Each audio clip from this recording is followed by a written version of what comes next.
তো hello guys, আজকে আমি আমার দুজন দিদিকে নিয়ে চলে এসেছিলাম মেলাতে।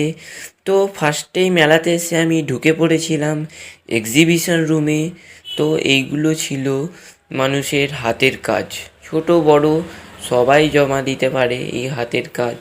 অনেক কষ্ট করে তৈরি করে তারা বহুত কঠিন পরিশ্রম করে এই জিনিস তৈরি করেছে।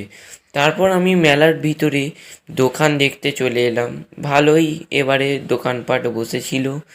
তারপর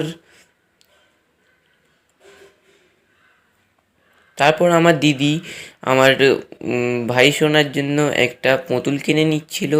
তারপর মেলাতে দেখুন টোরাও বসেছিল এবং অনেক কিছু প্রভৃতি অনেক কিছু বসেছিল।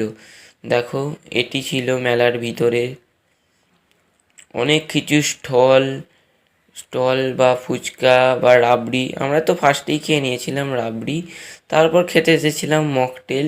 মকটেলের দোকানটা আমাকে ভাই অপূর্ব লেগেছে। তারপর আপনারাও আসবেন, কারণ কি আসতে তো পারবেন না, কারণ কি আজকে মেলাটা শেষ। তারপর আমরা ফোনের কভার কিনে নিই এখান থেকে।